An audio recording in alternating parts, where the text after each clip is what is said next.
Hey, can you hear me okay? Hello, yes, I can. How are you? Okay. Thank you for waiting. I appreciate you. I hate waiting, so I always appreciate when people. You're okay. I was doing some work on my laptop. Okay, cool, cool, cool. Okay. So we're going to switch gears a little bit and then we're going to talk more personal. I won't take, like I said, I won't take too much of your time, 10, 15 minutes, if that long, but we're just want to talk more like about what happened that night, give more details, your plans for the future, what you're doing, your thoughts on like how everybody, oh, you need to see me. Hold on, hold on. Yeah, there we go. Your thoughts on like how everybody's handling it, how the media, like anything that you can remember and recollect. Well, thank you for having me again. Yeah, Yes, welcome to there the we go. CARMINE Davis show. The Yeah, after party. yes, the after No. party. We're here with my Um, cousin again, the Hello. lovely. Yes, thank you. So yeah, so today's November 30th. Last year at this time, life was a lot different for this community. Yes, Less than 2 weeks after, by this point, it was less than 2 weeks after when the shooting had occurred. So, you think back, what was I doing a year ago? Life looks a lot different today than it did then. right. And in some ways that's good.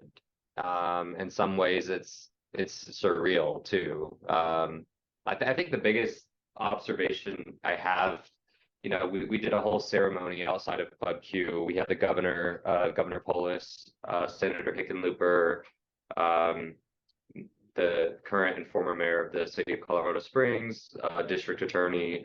We had a lot of government and leadership support out there, which was really, really incredible show of support, particularly given the history that Colorado Springs has with being a conservative region.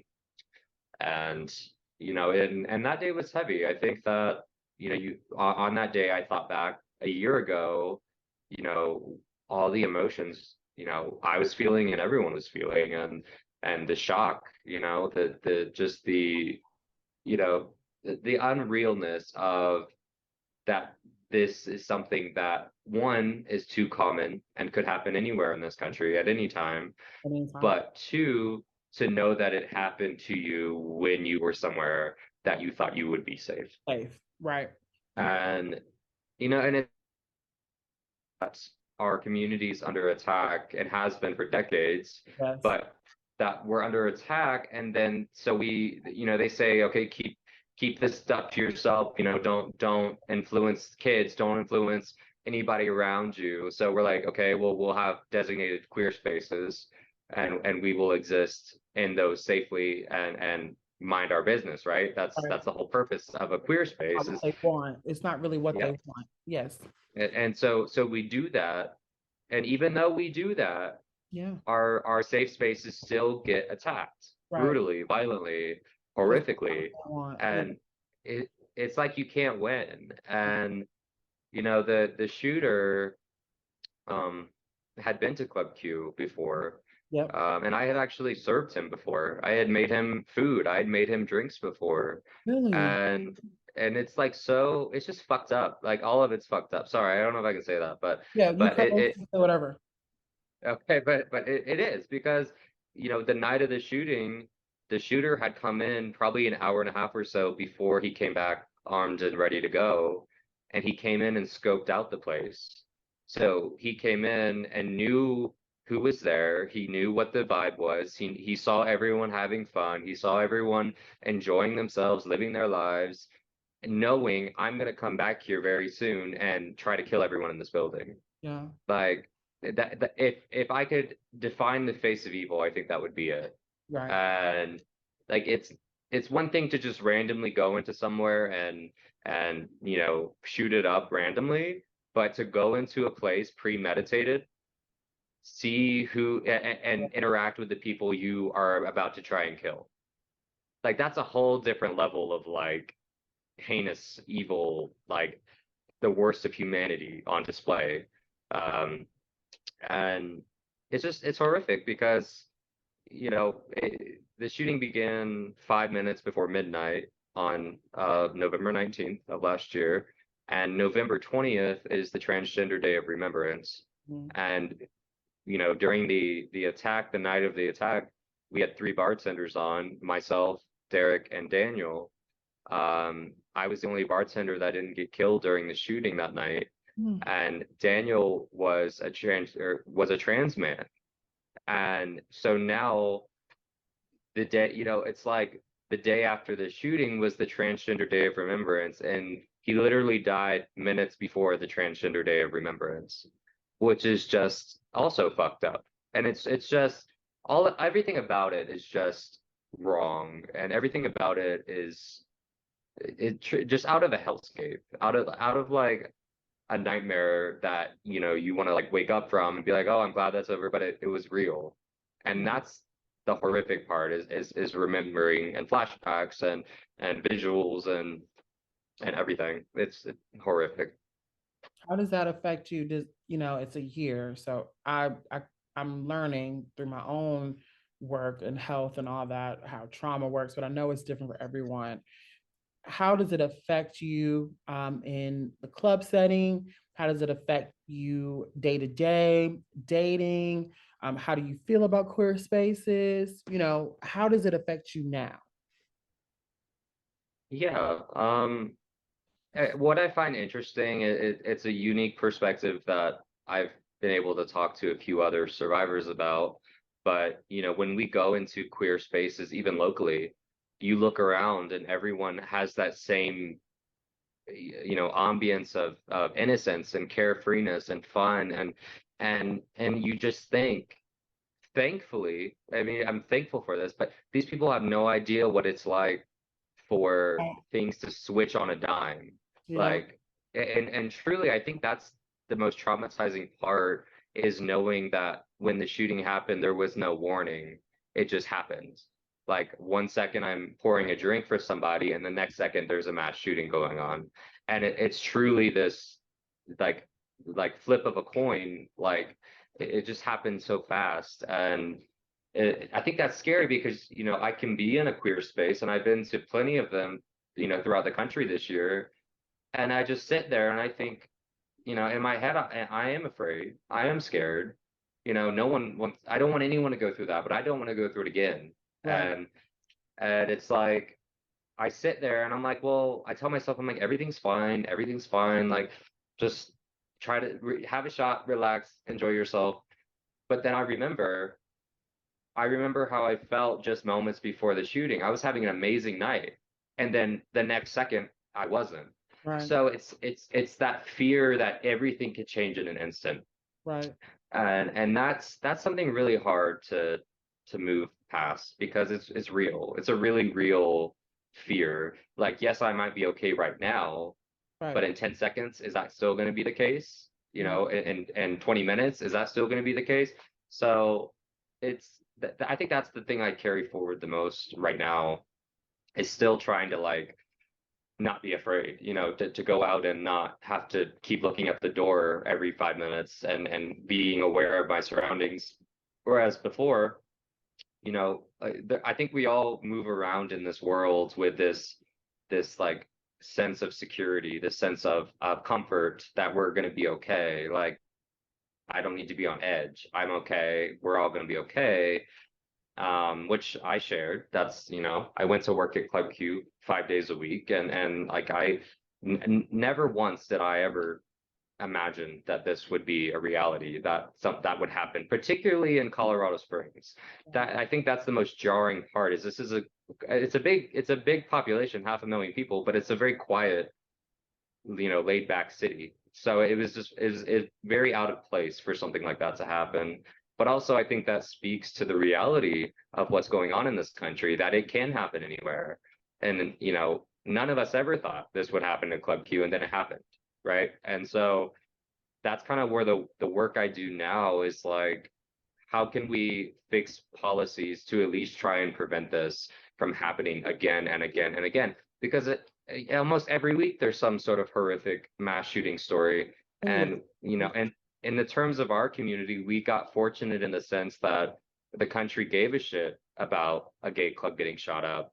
but they don't care that much about a Walmart or about a grocery store. Or they don't care. You know, it's like it's another day on in the American press. Right. But for us, you know, it's we got fortunate in the sense that $4 million got raised for victims and families of the fallen. And that's not usual. That's not normal, like, response in America. Like, and I think what's frustrating to me is within the local community, there's been a lot of division over money, solely over money. Right. And, you know, I would say probably maybe 50 of us, plus the families of the five fallen, have been distributed that $4 million. And I'm grateful for that. That helped me get through the year. That helped me get to where I'm at now, which I'm really grateful for that. But people are still talking about money, and it upsets me a little bit because what about the families of those at the Texas mall that got killed? Or Right. the victims of that shooting, or the victims of the Walmart shootings, or the church shootings, or they are lucky to get, I don't know, I'm just gonna estimate 5 grand. Let's say they're lucky to get $5,000. You know, we got very lucky here in Colorado Springs, and it's been frustrating to see how money can change people, and that's been very difficult. The community here is very divided, and you know, everyone's traumatized, so it makes sense. We all have our emotions are high strung, where we feel very passionately about what we feel for. But it's been frustrating. I hate talking about money. Like I hate like because there's been a lot of public discourse over support, but our shooting victims got more support than probably 99% of other shootings in the last 5 years.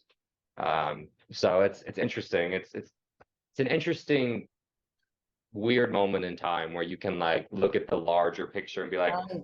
we got very lucky because we would have, if this had been anywhere else, the country wouldn't have cared as much as they did at the time.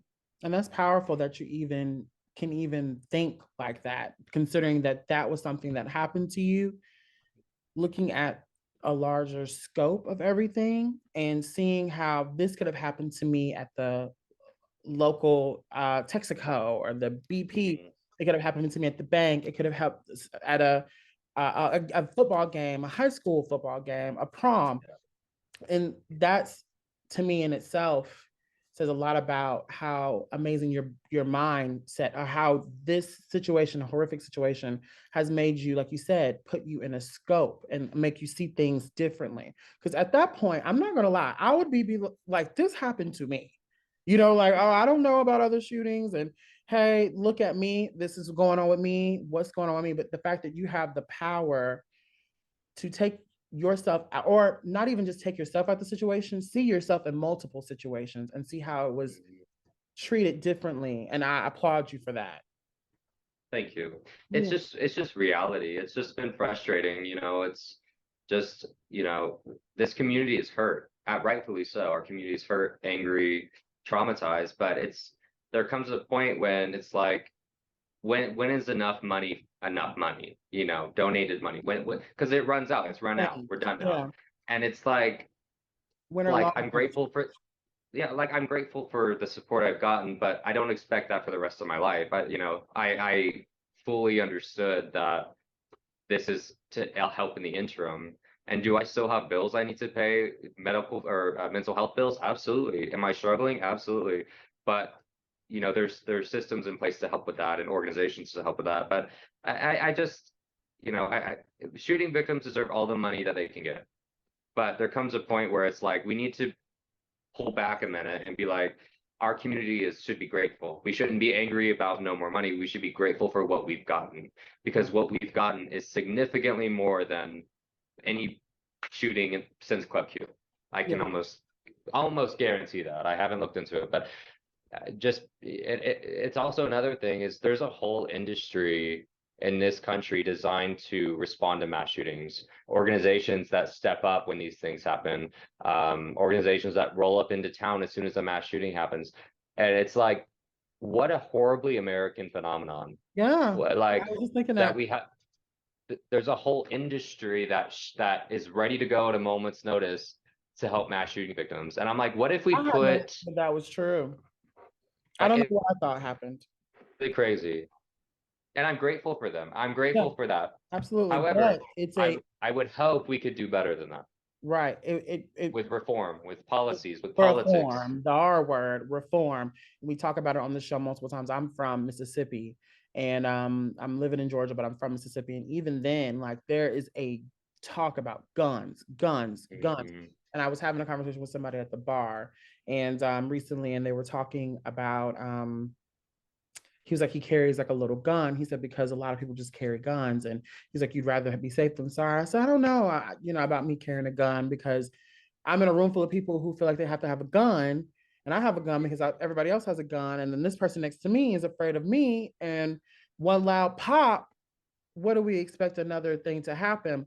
When are we Yep. going to look at the chicken or egg? When are we going Yeah. to do what we have to do and stop? Why is that such a large or a tall order for people to Yeah. stop what they're doing and be like, okay, well, let's put these things away and let's set laws into place?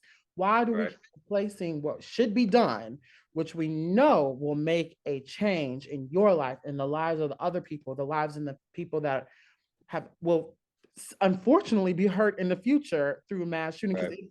it's going to happen. Right. I've read a statistic that more than half of us, or way more than half of us, will be a part of a mass shooting, Yep. and nobody That here just keep buying more guns. Yeah, that's I've been saying this all year because it's true, because I'm an example of it. My family that live in Florida are now an example of it. But unless we do something, gun violence is an epidemic that will touch everybody in this country's life at some point to one degree or another. And it's And why? it's horrific. And I'm like, we are traumatizing an entire country, particularly child age or school age children, Yes, who have to do active shooter drills, and drills. Yes, that's that's insane. traumatizing all its own. Yeah, And then I saw something, they have bulletproof safe rooms in some schools now, and which on one hand, that's great. But on the other hand, why are we being reactive when we need to be proactive? proactive. Why are we And those reacting to things. the world around us and not shaping it? Right. And even that, even like how you talk about money, there are some that don't have bulletproof rooms that only have Hmm. sit down, lay down rules. Yep. Or so it's money. It comes back down to money, and it's about who has it, who doesn't. And it's like, okay, well, here we are throwing money at a situation that we need to throw action at. And Right. so I I wish I talk about it on the show all the time, and it's a very controversial. I sometimes make into a meme. I think I'm going to make a remix to it, or maybe it'll take off or something like that. Put those guns down. Put the gun. Why? Yeah. Why do you need it? Why do you need it? Why do you need an AK to go Yeah. to pick up? Yeah, no, it's true. It's really true, and it's like you just said with your bar example. The Republicans say, a good guy with a gun is the only thing that will stop a bad guy with a gun. Well, hear me out. If What is that? 10 good guys in a bar have a gun and one gun goes off, which one is now the good guy and Guy, who's and the which one's bad the guy? bad guy? When every gun is And loaded, everybody's yeah, paranoid, traumatized. All right, uh, boom. You shoot this one, yeah, boom, boom, boom, boom, and yeah, it's a bomb waiting to detonate at any moment. self And self bomb. Like it's so, yeah, something. it will Here's self-detonate. right, It's a self-fulfilling prophecy, and right. that's what's disturbing.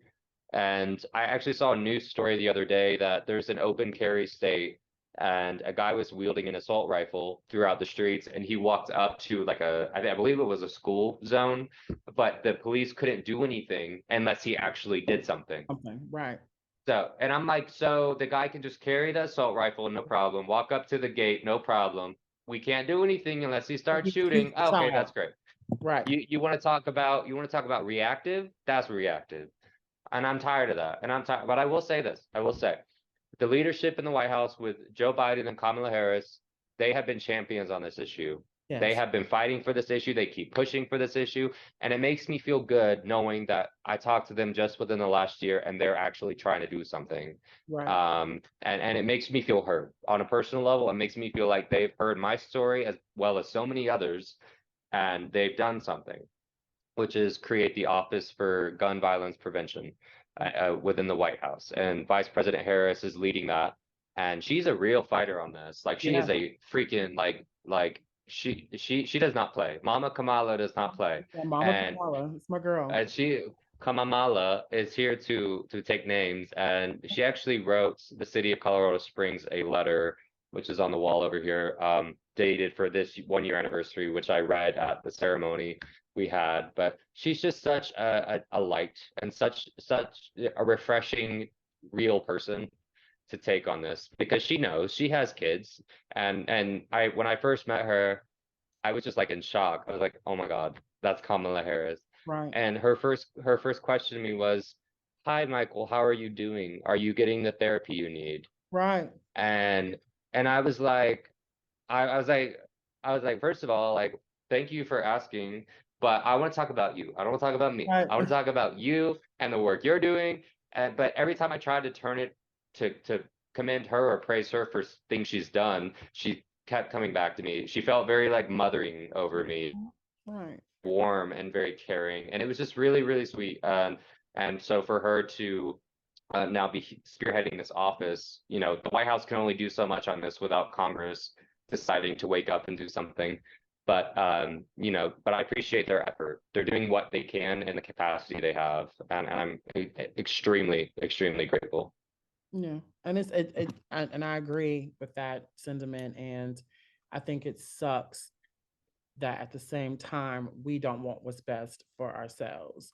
That there are Right. so many pillars that can only change what they can. And I know they're behind the scenes changing all the things that they can to kind of force feed Hmm. reform. This is Yeah. me feeding reform to you. Yeah. Put Yeah. them guns up. It Put the it muskets it up. feels like that. It feels Yeah. like that. And it's just And it's aggravating. And even our local congressman, Doug Lamborn, who's been in office for 17 years here in the Colorado Springs region, is terrible. He's terrible on this issue. He's terrible on equality issues. He's terrible on women's rights issues. He's terrible on all the issues. He's right. terrible. Yeah. And we've even shown, we had a private meeting with him and we showed him some of the surveillance footage from the shooting that we had in the club. And Mm, even that was not enough to to move them. soften his heart on this issue. Wow. And then these same people out here claiming to be so religious and caring about people, and we need to love people and love the world and heal the planet. But But then you see people suffering well, not and you you. say, yeah, it's in my capacity to do something about it, but I'm not going to. Not this time. And God bless you. yeah, Right. yeah, they said I'm sending my thoughts and prayers, and I said, well, I'm declining them, and I would like some change and action, please. So I love that. it's horrific. I can't. Like it's such a frustrating thing. But this is only one example. Our Congress is like this on so many issues that they really should be tackling, and they choose to focus on Hunter Biden's laptop or Right. Joe Biden's check to his brother or whatever the hell they're talking about tonight. I don't even know. Something stupid, of course. Right. And Instead of the things that are it's just happening for real. it's I when I was yeah, when I was in DC this year, I just kept thinking our government is operating as a caricature of itself, of what it should be doing. It's like a reality TV version of that. Right. A And bad and I'm reality like, version. yeah, yeah. And I was like, this is a joke. We got like George Santos up there lying about everything under the freaking sun. And I'm like, and they're just like, oh, that's fine. I'm like, okay, Oh, yeah, I'm glad we have standards. Very nice, very good. all right. We It's don't. it's just crazy. It's just to interact with these people. I'm just like, you cannot be for real, but Mm-mm. they are for real. It's They all are. about money, like you said. It circles back to money, Yeah. and Who has, it's who doesn't, and it's mm, also really what we need. The true issue. I talk about this on the show all the time, and why I think as a community, what has happened to you and all that, and how you guys been protected is because we tend to protect ourselves. They're very powerful gays. They're very powerful allies, and we tend to be. I'm not trying to. I think this might be a shady comment, but we're behind a wall, so we're safe. I feel like we tend to be a little bit smarter than the average yeah, person. You know what I mean? So yeah, money and all those things and access come to aid and help us, but and we know it's almost like the X-Men, you know what I mean? Like we will right, protect, mutants. We're looked at as differently, but we're powerful. And you're right, trying to explain to um regular humans, why we need protection, but they look at us like do you, and I want to see what you think about this. I think the root of the issues of why our issues are kind of ignored, especially being Mhm. gay or, different, period, is because I think there's a lot of envy, there's a lot of issues within. Maybe guns are the only thing that's feeling like they feel safe to go opposed to people like us, or they feel like, you know what I'm saying? Like maybe they think it's a takeover, or what are your thoughts on why do you think that what is the root to all of this? Why is it like a la la la la la coming from la la la la? Like, why do you think that is? I think there's a lot of factors. I think a lot of factors play into why we are where we at today.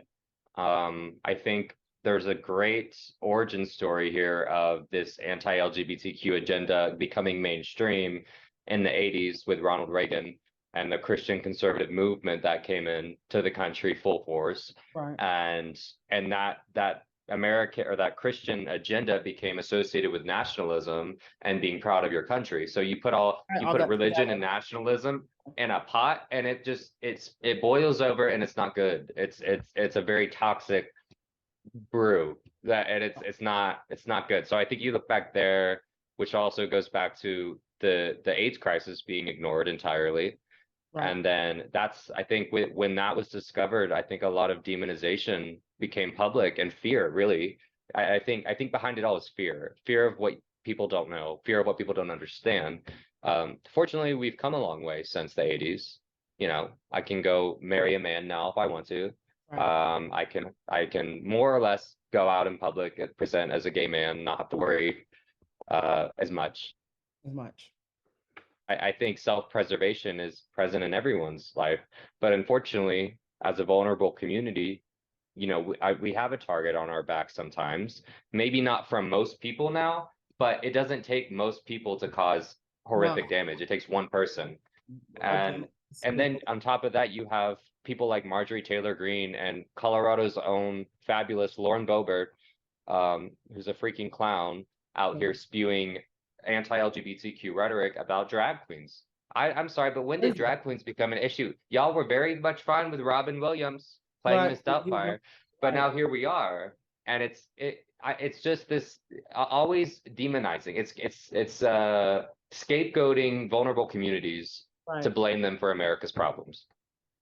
And it's just, I think one of the solutions is just calling it out, just continuing to fight back against it. I think when people like Marjorie Taylor Greene and Donald Trump say outlandish things, you equally say just as loud, just as passionately, that's absolutely false. And Right. you know it. And you know it. And that's the problem.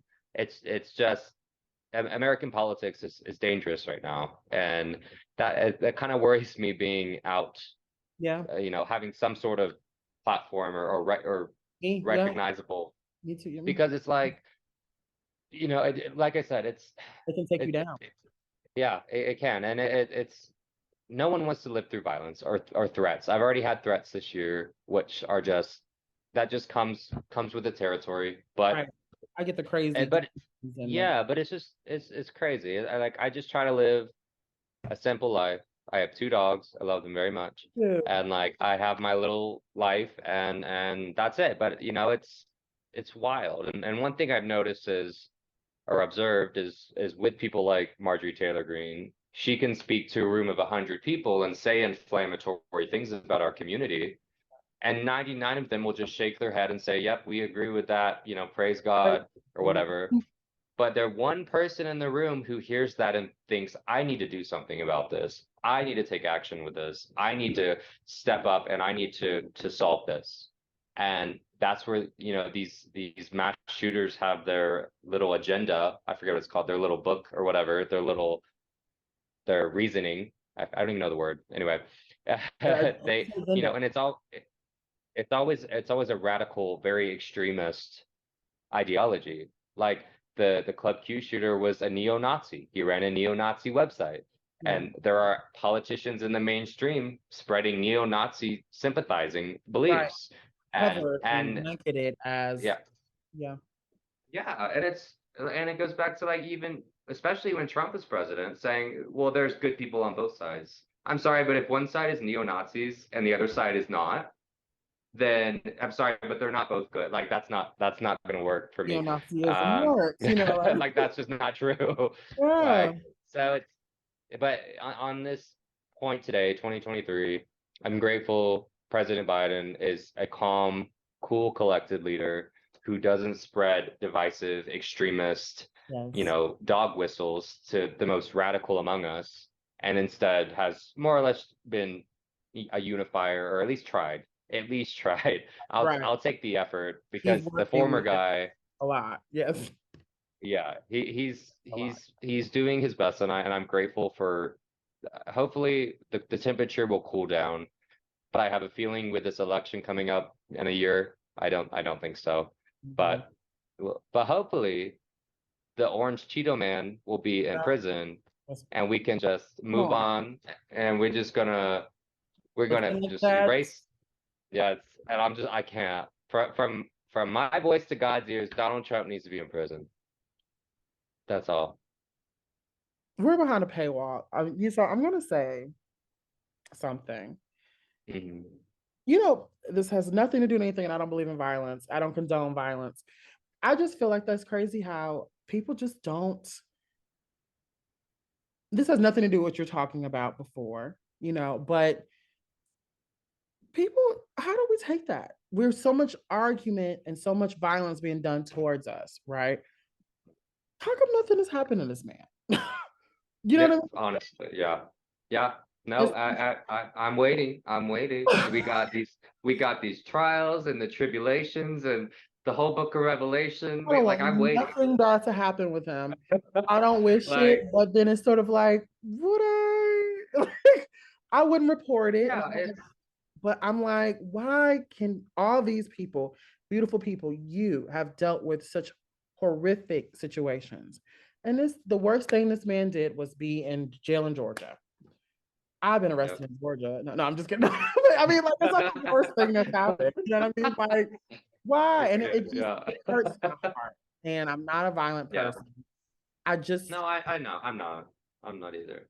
but it's like, But like but I'm not violent, but I believe in justice. and And like, and I want just, justice to be served against those who are enemies to democracy. Let's start there. Enemies to freedom for queer people, for abortion rights, for for contraceptive everything rights, not for like, hetero male and Caucasian, like anything just white yeah, bread, like just yes, perfect cookie cutter life that does not exist. We only have 5 more minutes, but we know, we and you, we both know that behind all these men, there are writing us on jacked, or they're right, you know what I mean? Like they have these, they're suppressing so much yeah, things that they hate us for being free about. And I I remember my club days, and I remember when I heard about the Club Q, and then there was a shooting prior when I first moved to Georgia, in Florida. I don't know if you mm, remember that one, but um, I did a remix EP. I never, I know a boy's like, I wanted to cover the song. And I remember doing it because I remember how I felt safe and singing that song when I was a kid. And as an adult, I'm like, this is such a good, fun diddly. And I did a remix EP for it, for the mhm, clubs, for the nights that we could go out and be carefree and in our right, zone. Boys could sing these songs out loud and feel fun and dance to it. right, I just want that time back. And I want that to be the monument. And I want to believe that we'll be there. And I wanted you to carry on that spirit. I know that you're dealing with your own trauma. And I know that you are dealing with things as you should be. But I want your happy back. And I want you yeah, to, even if I have to fight for it, you know what I mean? Like share whatever. I yeah, want you to feel good because you're yeah, doing the right thing, and who you are is the right who you are. You know what I mean? And yeah. appreciate your fight. And I thank you. Thank you. Yes, no, well, you know what? And with this new chapter that I'm going into, opening this new bar, this new queer space is going to be a moment of reclaiming Yes. joy, reclaiming liberation and freedom from what has happened and then turning it into something Beautiful. new, something positive, something fun. Like that, this new space will not be a space for us to cry about what's happened. This new space will not be a place for us to mourn every day we go in. This is a new chapter for everybody who wants to be here. And we're going to have fun. We are going to get back to the basics here of what it means to live openly and proudly and freely and find happiness through community. And that's the whole purpose. That is the whole purpose. So I look forward to it. It's actually right next to my office. So I see the door right here. So I'm just looking at it and it's all coming together. It's coming. So I'm excited. But we will reclaim our peace and carefree spirit. And I think that's why this is so important to me, is to do that. I think that's my driving force. On top of the statement of, more queer spaces, not less. But the personal drive here, I think, is it's a personal healing. It's a cathartic move forward. It's a Yes, productive move forward. And that's all I can do at this point. That's all yes, besides protest and advocate, between those two things, yes, we have to live and remember why we're fighting in the first place. yes. That's what we're So doing. Right. yeah, so I'm proud of so you. it's exciting. I thank you for everything. Thank I'm you. thank you for coming on and sharing your story. Like I said, I've followed all of that. I know because I've been all up in the clubs, and you know what I mean. Like that's my Yeah. thing, the peaceful clubs, and I'm just excited that you came and shared the platform. I would love to work with you again on another project or anything that any way I can help. You send me the Yeah. links or anything like that. I want to be a part of it. Okay. Yeah, absolutely. Thank you so much. And I hope once we get this open, you'll take a trip out here and I'd love to buy you a drink and we'll reclaim our joy. I will. I will definitely be there. I promise. And I appreciate you. Bye. And that's All the right. Thank show. you. Thank you for sharing the space with me. Thank you. Thank you. You're amazing. I really appreciate all of this. Thank you so much. You too. Thank you so much. To it. Thank you for doing my first podcast. So it's a Oh, little more fun than a TV interview. I bet. Yeah, I But bet. yeah, I those are appreciate it.